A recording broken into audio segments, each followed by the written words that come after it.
Hello, 22 Tony here with another discussion on collecting vintage and antique ammo.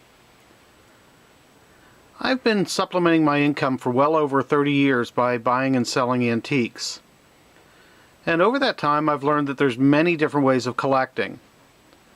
Now some collectors might want to build a collection of every possible different variation of a particular caliber. There are other collectors that might want to buy the 22 boxes or boxes of different calibers. We know that shotgun shell box collecting is definitely a growing hobby. And there are people that will collect paper shotgun shells. And we've discussed all of these things in previous videos. But I'm always looking at different ways of collecting. What's a way that somebody might collect that maybe we haven't really thought about? Well, today I wanted to talk about rimfire shot shells. Now, we're all familiar with the 22 rimfire shot shell, and probably aware that 22 Magnum also comes in a shot shell. And there's different variations. We've got the plastic shot shells, and we've got the crimped 22 long rifle shot shell.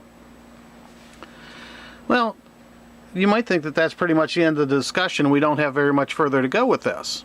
Well, this is just scraping the very top layer of collecting rimfire shot shells.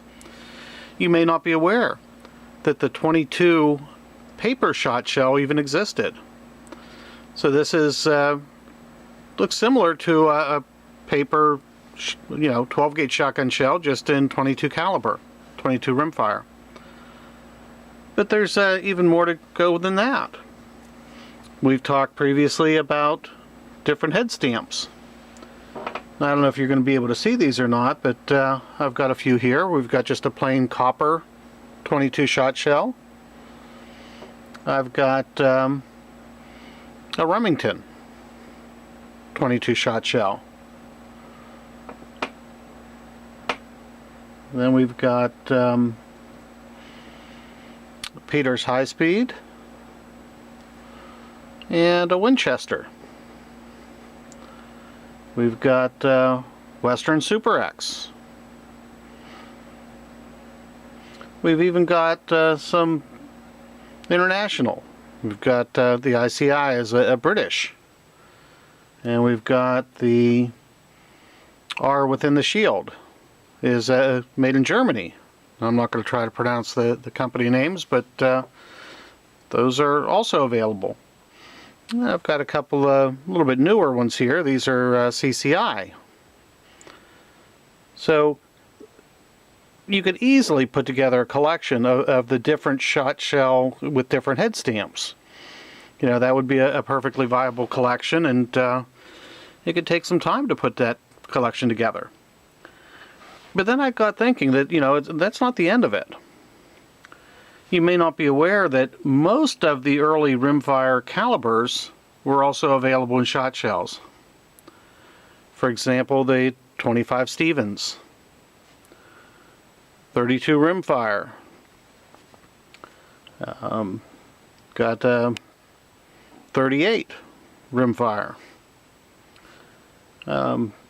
This one is a pretty interesting cartridge itself.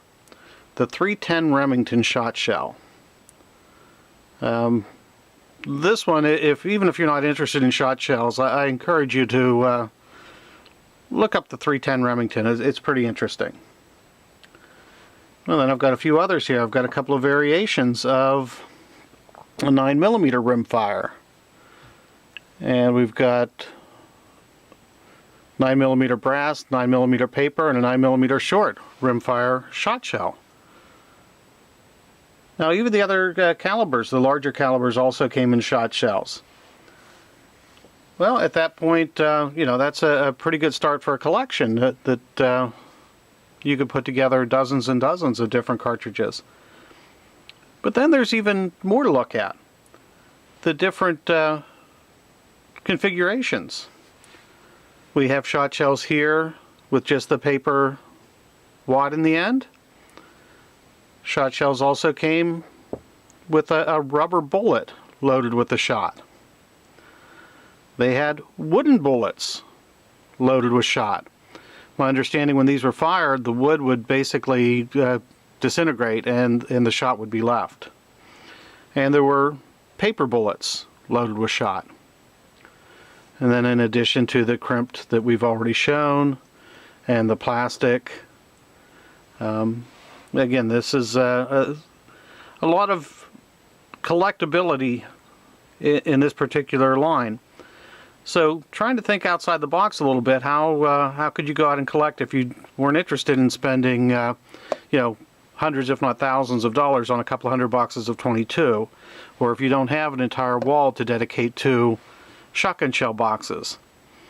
Well, this collection doesn't take up a lot of room.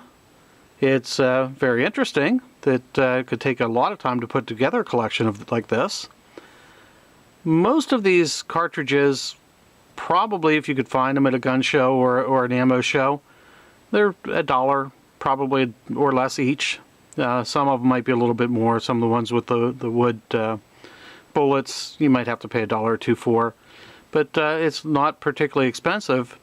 It would be time consuming. These aren't something that you're going to find at every garage sale you go to. So to put this collection together may take you some time, but it's not hugely expensive, and it's just another way of looking at collecting.